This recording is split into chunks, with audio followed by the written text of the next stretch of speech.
This is the Go Maluku podcast. What's good, everyone? Ghazali Ohorella here with another episode of the Go Maluku podcast, COP27 Daily Debrief Day 2.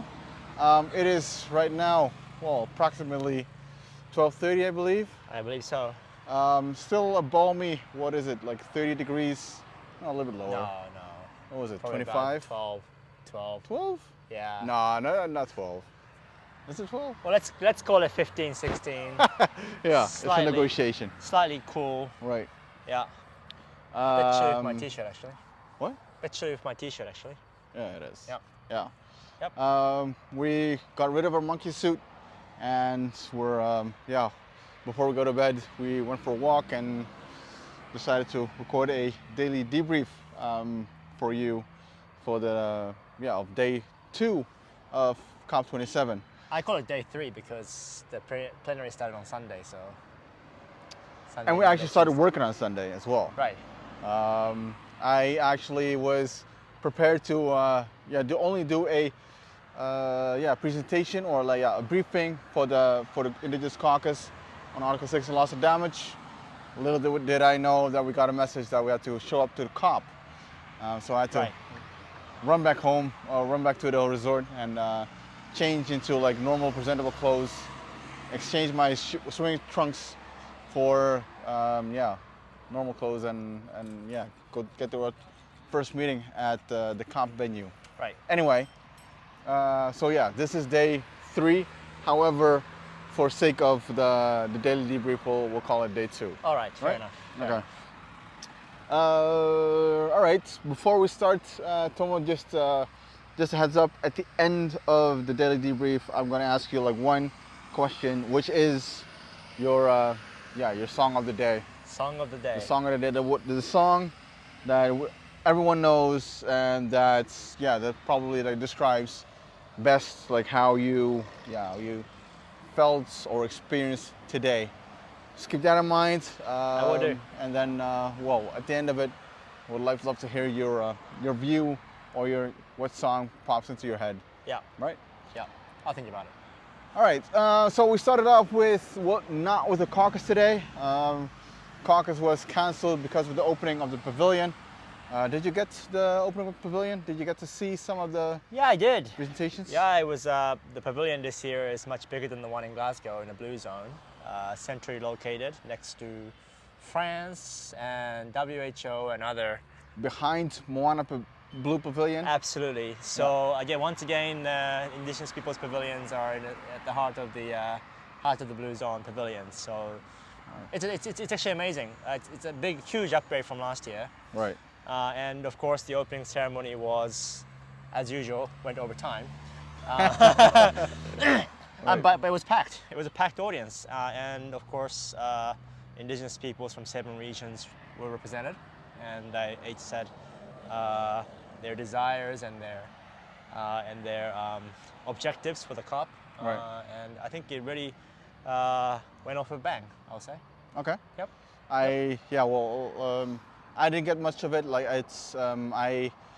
First I went to the Moana Blue Pavilion to support the presentation of the Kiowa Declaration of the South Pacific. Wanted to show my support, and then I moved on to the IIPFCC Pavilion. Yep. The International Indigenous Peoples Forum on Climate Change.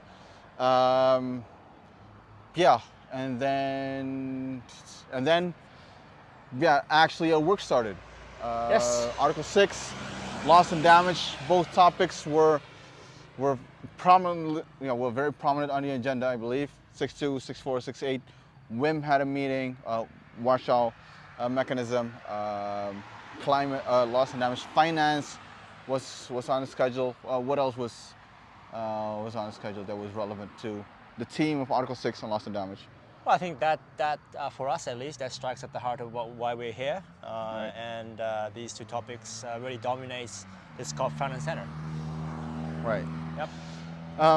So 6.2, 6.4, 6.8. Obviously, yesterday, we as a caucus we prepared a position paper on the developments of the supervisory body of Article 6, particularly 6.4 mechanism. Quick recap, cutting corners, recommendations were rushed and now sent to CMA, its supervisory body, for its adoption. And the position of the Indigenous Caucus is for the CMA to send it back to the supervisory body, give them a little bit more time, a re-improved mandate to do the work with a little bit more integrity in terms of higher integrity methodologies on removals, baselines, rights, etc., etc.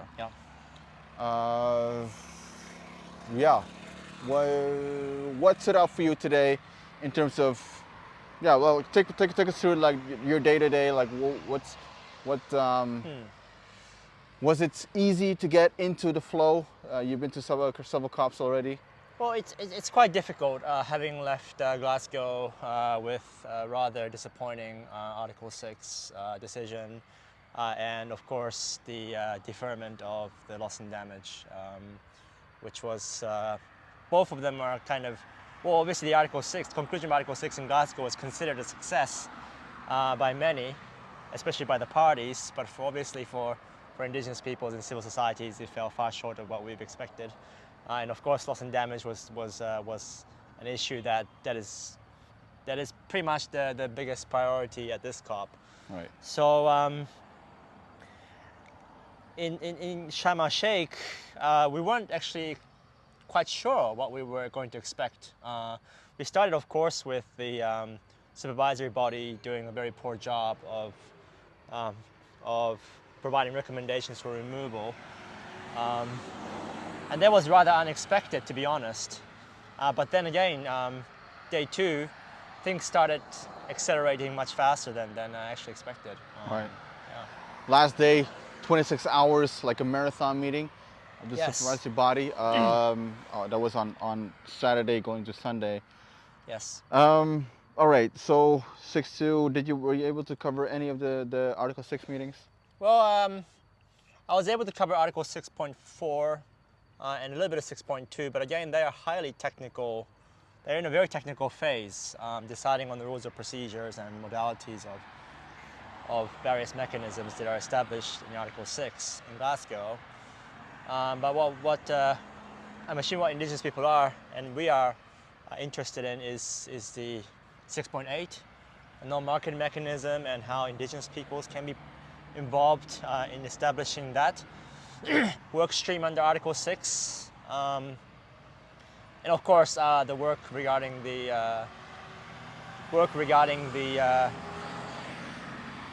for Indigenous peoples to send back the recommendations sent from the supervisory body back to the supervisory body is still in progress. Right. And of course, at the end of the day, there was a little bit of loss and damage that we could potentially talk about later. Right. Yeah. Yeah. So let's cover Article 6 at this point. 6.4 is so I had a hard time grasping actually what they were talking about. Maybe because I was super focused on the supervisory body work. Because you should know that there's, even though the 6.4 has a supervisory body, there's still some work left, or still some work that needs to be done by the parties. Yep. Right. So there's 2 work streams in a way. One is by the supervisory body and one is by the parties. So it can be quite confusing for people. But it's the funny thing is that when you look at the members of the supervisory body, independent, well, not independent, but they're experts in the body in their individual capacity. However, they're also the lead negotiators of Article 6. Right. So they have 2 hats on. You also see that there's some shifts and there's some changes. There's some changes in instructions from capital, and there's also a change in people. You see that there's some usual suspects that have a different view on human rights and rights of indigenous peoples than we have. They've remained and the other ones that have been like supportive of Indigenous peoples and rise of Indigenous peoples have changed. So I wouldn't say like entirely different landscape, but it's something that we have to start building new relationships again. Yeah, and I think one of the key focus of operationalizing the supervisory body right now is the ways in which the stakeholders can engage with the meetings. And of course, the supervisory body had 3 meetings so far since Bonn, 4 months ago, barely 4 or 5 months ago. Yeah. And since then, supervisory bodies had a difficulty engaging with observers who come to these meetings to provide oversights and inputs. For example, just last weekend when Ghazali was talking about 26 hours, yeah. meeting, the stakeholders were kind of kept in a separate room, and they were promised to be able to make inputs and to be able to interact with the supervisory body on certain concerns that stakeholders, observers had with regard to the issues of removal. But that never happened.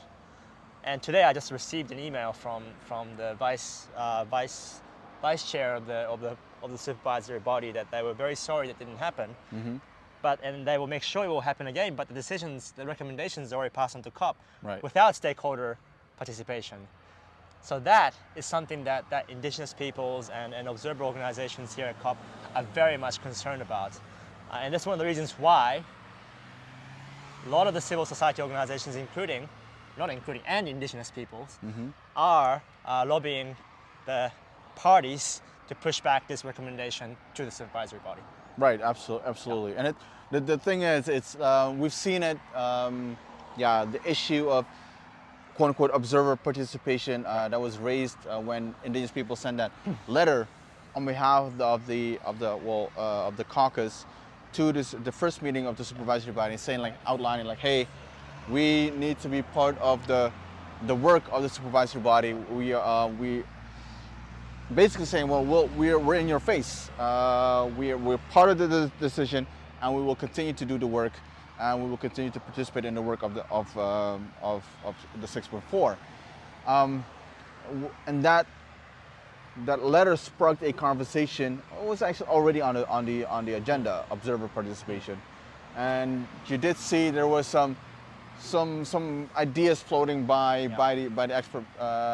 the members of having these Q&A kind of style sessions at the end or at the beginning to ensure stakeholder or observer participation. So that was already at the first meeting. Didn't happen at the second, and definitely didn't happen on the third meeting.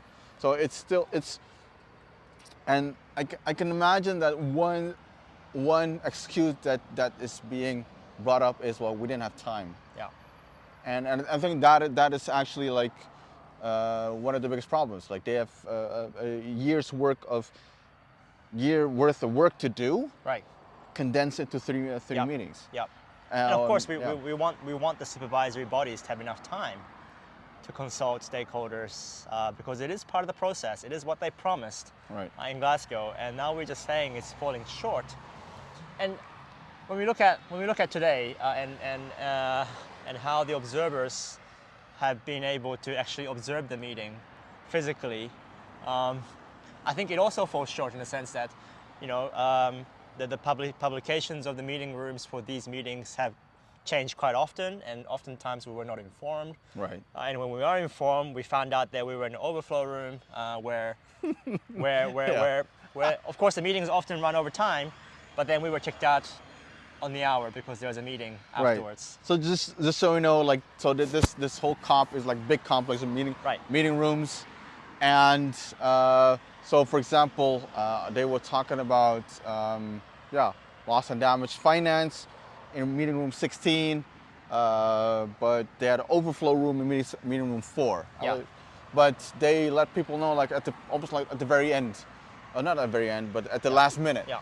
So people had to rush to meeting room 4. Yeah. However, it's an overflow room, meaning that it can be used whilst there's nothing on the agenda. Right.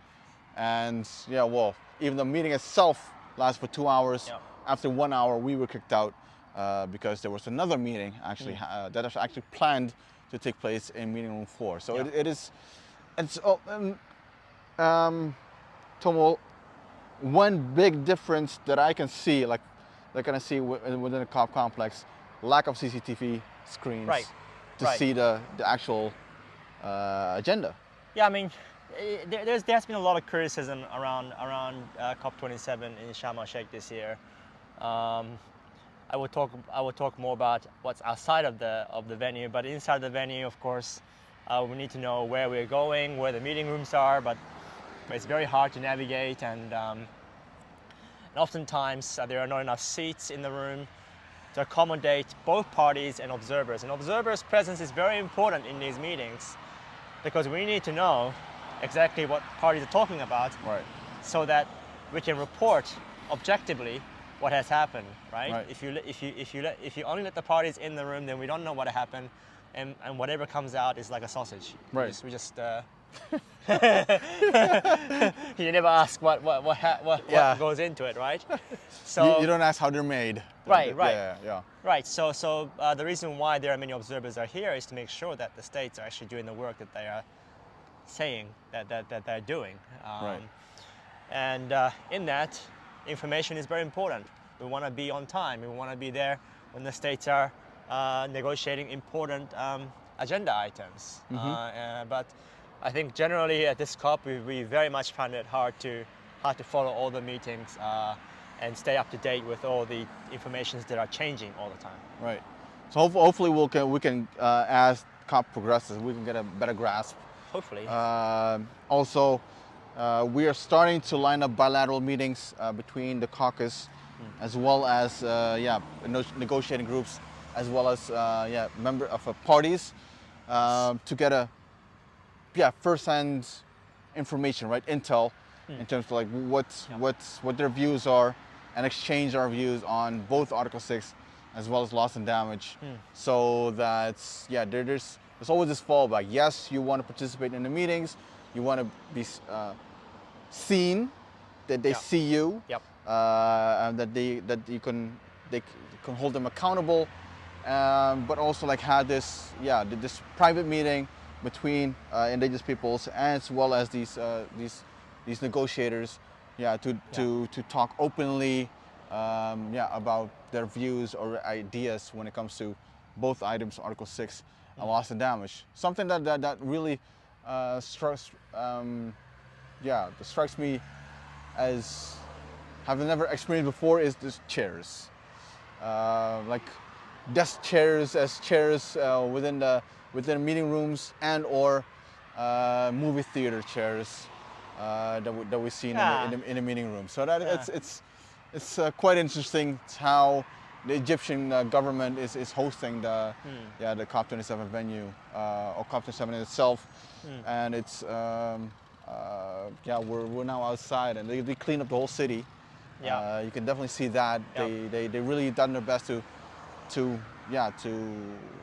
make an impression, right? And make a good impression on the delegates from all over the world. Anything that we Article 6. Well, let's talk about the priority of this COP. Being held in African continent, and obviously, Africa is one of the countries that is catastrophically, significantly affected by climate change, and one of the priorities that developing countries have been asking for the last, I don't know how many years, almost a decade, I would say, is the question of loss and damage. Right. And obviously, it's a very complicated topic, and it was not resolved in Glasgow. But Ghazali, you want to share a little bit about what it is that developing countries are asking for, and how indigenous peoples have interest in this issue? Well, the thing is, you see this like both sides of the aisle kind of idea. Like you have the developed countries. So in the middle is the Santiago network to be operationalized, and the loss and damage finance facility to be funded. Like so to be, financial compensation is the big topic that's dangling somewhere over COP27. So you have the developed countries that are trying to, for lack of a better word, wait or want to see how they can do it in a way that it's best. So like they will take their time to operationalize Santiago and to complete the loss and damage plan of action in a way. And then on the other side you have the developing countries that say like, hey, no, we need finance now because we're already experiencing loss and damage and it will only get worse. So you developed countries, you better cough up the money because it needs to happen right now. Right. So like in very black and white, that's what's happening, what we're seeing. That is what we experience in Bonn, like in our bilateral meetings. We've seen that divide. And in relation to the position of indigenous peoples, obviously, financing loss and damage is super important. However, it is a finite solution it's a short-term solution to a long-term problem. And for indigenous peoples, like, you need a long-term problem. If you have a long-term problem, you need a long-term solution, which is sovereignty, lands back, and self-determination. So from an indigenous people's point of view, whilst the conversation is about finance still being avoided, in terms of like compensation is still being avoided or being avoided, it is our priority that we keep pushing for rights, the inclusion of non-economic loss and damages, as well as and the shift in mindset or shift in the program of, instead of talking about mitigating loss and damage or tackling loss and damage, that you try to focus on averting loss and damage. There's not enough talk about that. It's almost like, it's done, dusted, can't do anything about it.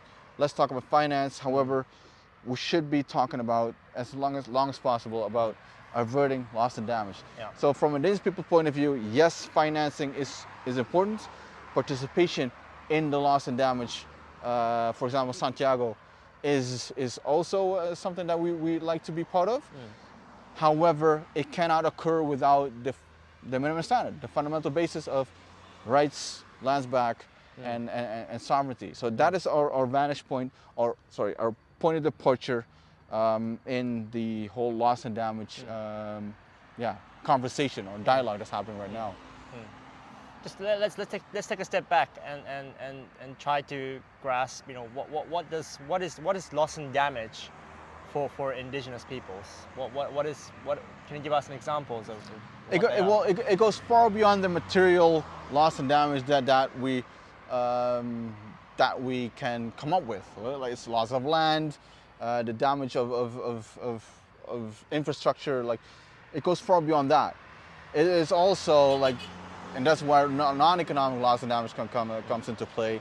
It's loss of culture, loss of language, loss of ancestral lands.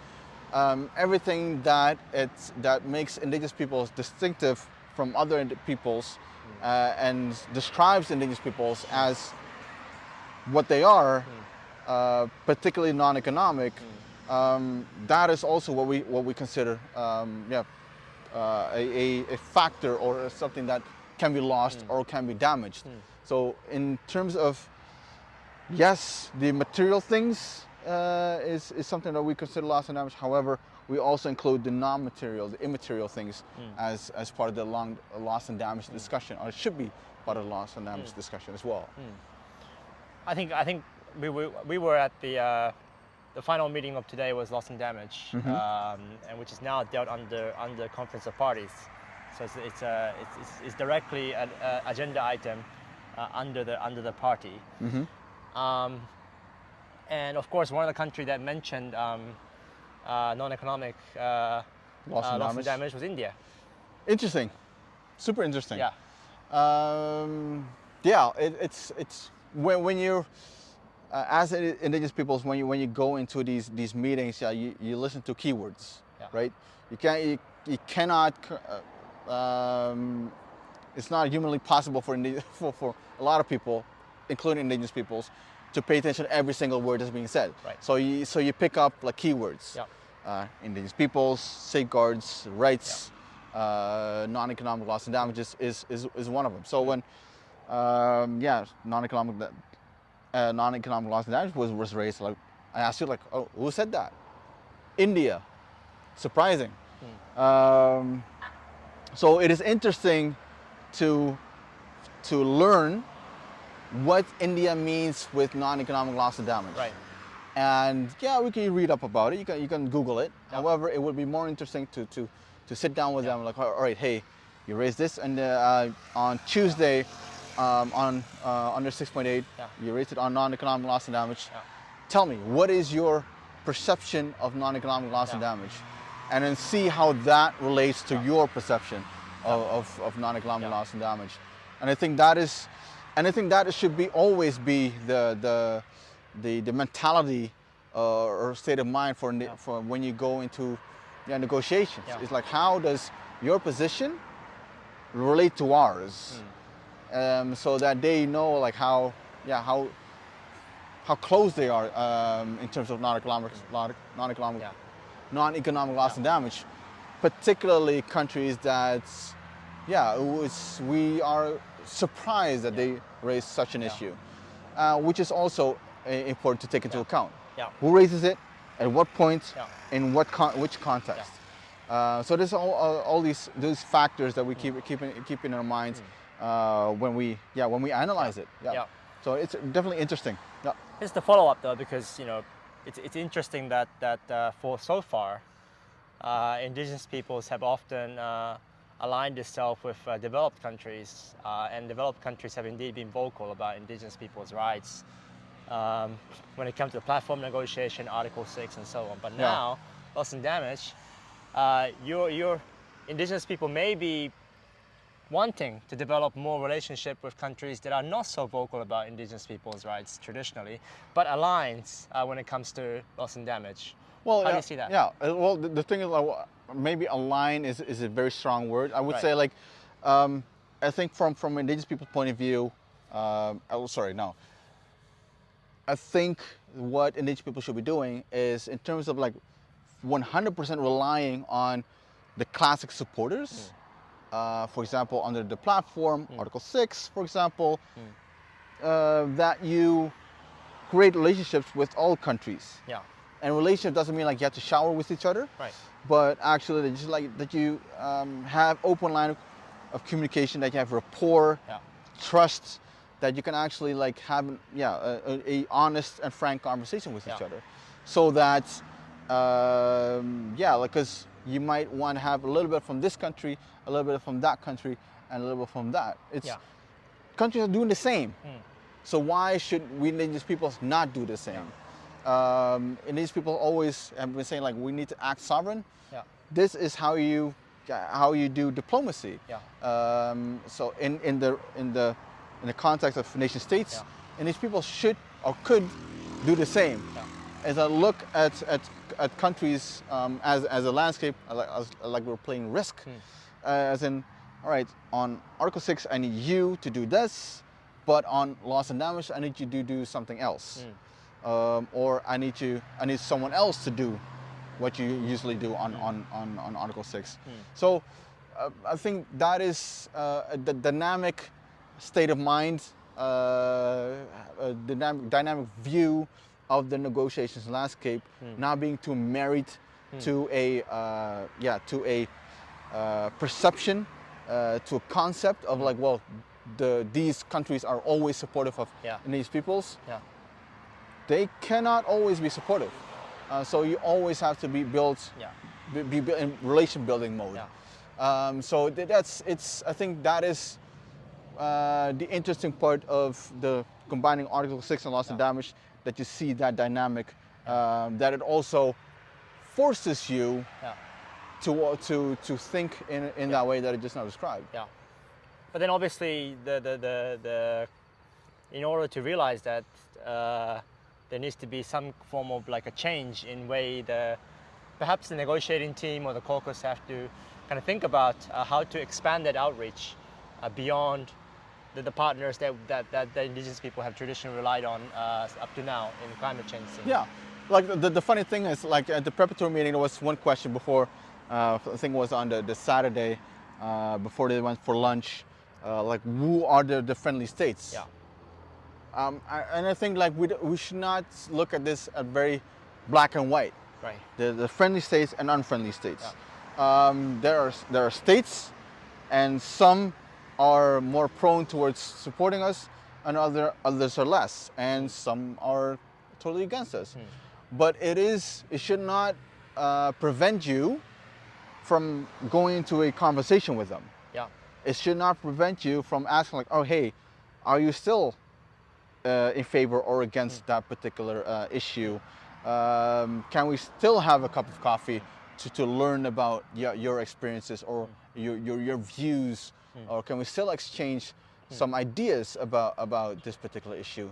I think that is something that I would like to instill in the members of the team, caucus in general, Indigenous peoples in general. And this is not like a doctrine, but it's more like a style that I think like that could benefit the movement as a whole. Sitting down with countries that are usually not on your Christmas list could be helpful in terms of really getting to know what their position is, because maybe it is not as harsh or hard-lined as we believe it is. So yeah. No, I think it started. It's off to a very difficult start actually. I think when loss and damage meeting started, obviously the developing country kicked off the meeting, and the Prime Minister of Antigua Barbuda was there to basically to a plea to the developed country that this process needs to get going. Otherwise, there's a sense of broken trust between the developed and developing countries at this stage, and obviously we were actually cut off, right? Before the speakers list got to European Union, for example, which is a huge European player. Union, USA, UK. UK would have been interesting. Not usually, well, probably because of they were the previous COP president, so it would be interesting what their views are, if they have developed it in a way that is more like trying to be a bridge. Who knows? We were not there, we were kicked out, so, but it would be interesting to see if there is some landing zones that would be created. We know, of course, the agenda on loss and damage. There is an agenda on loss and damage. However, conversation is not on the table. However, that means that we could still look for landing zones. Are there any compromises that, without talking about finance, that can be achieved? And I don't think the COP27 will come up with a strong language on loss and damage. I don't expect it. I don't expect states having the mandate or the negotiators to having the mandate to talk finance. But it would be interesting to see if there's a willingness to come to some kind of I wouldn't call it compromise, but to come to some sort of a mutual understanding that can build forward towards. Well, they have a deadline, 2024. Right. So, quick. That will be Eastern Europe probably. Eastern Europe COP. So probably maybe in Poland again. Who knows? That will have a decision on loss and damage. Who knows? I would expect. My prediction is they will not make it to 2024, but they will invest heavily in the Glasgow dialogue. That is my prediction.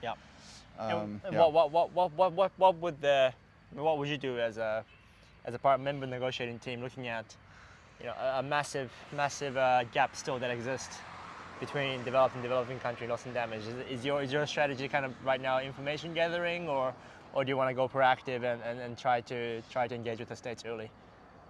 Both. One does not exclude the other. So definitely information. Well, we're always in information gathering mode, but definitely, spending time in terms of sensitizing parties of the priorities that we have. Yeah. Like the Rice Foundation, the Participation Foundation. Yeah. I think that is something that I would like, that I think that we should be, because states will be talking about finance. Like that's, we don't have to worry about that. Yeah. That will be dealt with. So it's up to us to be dealing with the foundation of it, the rights, obligations that states have in Paris, existing human rights treaties that they've ratified. No, it cannot be that they've ratified these human rights treaties. However, all of a sudden when it comes to loss and damage, they have like amnesia. Yeah. They forget it. Yeah. That cannot be the case. They have human rights obligations, and it is super important that for Indigenous peoples that we keep on, building a capacity to it about it, so that it becomes the foundation of this every aspect of loss and damage. Yep. It's interesting because there's a loss and damage and the rights component, which of course means that you have to work with a broad range of parties to try to get broader support for Indigenous people's position. Absolutely, and I think one of the hooks is actually those human rights obligations. Yeah. The hook is actually the Declaration on Rights of Indigenous Peoples. Yeah. The World Conference Outcome Document. You could go on and on and on. Yeah. Like those are the hooks actually, and you have to. Yeah, those are decisions that have been made by in Geneva and New York, and the people that you see here in Sharm el-Sheikh or within the context have a different background. So you need to build those capacities as well, and starts building pressure actually, putting pressure to them like, hey, you do have these human rights obligations, and they are not only applicable when you feel like it, they are applicable always, they're universally applicable as also under the loss and damage regime.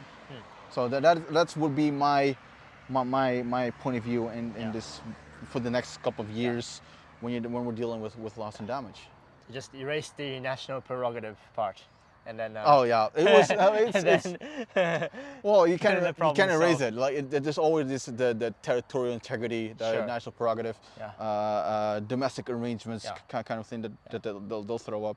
But this type of language, given the fact that in the declaration and the outcome documents of the World Conference were endorsed by overwhelming majority of states. Yeah. Is this something that you think that the parties here are aware of? No. Again, like it is, they have their instructions. You have people that are experts in environment, environment issues, carbon markets, finance, not in the international law aspect as in human rights. They're not experts in that. Some have have rotated once into Geneva or New York, but the vast majority do not have that background. Right. So because the UN is super siloed, the member states are siloed as well. So and we as Indigenous peoples, wide angle lens. I go to New York, I go to Geneva, I go to COP. So we bring that mentality into the game as well. It's like, hey, great country X, but you also ratified ILO Convention 169. You were one of the countries that voted in favor of the declaration and the World Conference outcome document. You assented to at least 5 human rights treaties. So these are, and which brings all these things brings obligations with them. And it is also keep building the capacity and not like hammering them, but like sitting down with them, having a cup of coffee, like, hey, well, this is actually what you should be doing. So ask for better instructions from your capital. Because this is actually what you also have to deal with. So that is so that's what I could say about that. Well, I mean, it's only day 2. Only day 2. So more days to come. More days to come. Day 3 will also be eventful. I'm very sure. Bilaterals lined up. Position paper on Article 6, loss and damage, are going out. So we'll start to see some. We'll be able to measure progress throughout the days. So Tomo, final question. The song that like what song pops into your mind that best describes today? Your own personal feeling, experience, the day itself. What would be the song? I thought this song would be too early for COP, but for me it's "Staying Alive" by Bee Gees. Why? Well, to be fair, today has been a very, very long day. And obviously, when you never know when the conference just picks up like this. Yesterday was kind of easy flowing. Today the pavilion opened and all of a sudden meetings are happening, and of course you're misled into go to different rooms, and then you walk another half mile to get to the right room, and then you realize it's an overflow and you're waiting under the sun. And generally as an observer, at this point, you're already kind of exhausted. But then just a matter of kind of getting into the routine so that you kind of go beyond exhaustion, right? Like that's you go on overdrive, and then that's where you are more alert, and then your mind and body just kind of detach and just keep going. But right now, it's just for me, time to stay alive. Right. And also, like there's an absolute lack of food at the venue, so it's hard to. So like I can imagine. So Bee Gees Staying Alive. That I had this term called COP poverty. COP poverty. Yeah. No lunch because the queue is long. No dinner because the food is gone. COP poverty. Bee Gees Staying Alive. That's what it is. Yeah, it is. Yeah. All right, Tomo, thank you so much. All right, thanks everyone for joining for Daily Debrief episode 2 or day 2, and hang around for Daily Debrief of day 3. Thank you so much. Bye-bye. See ya.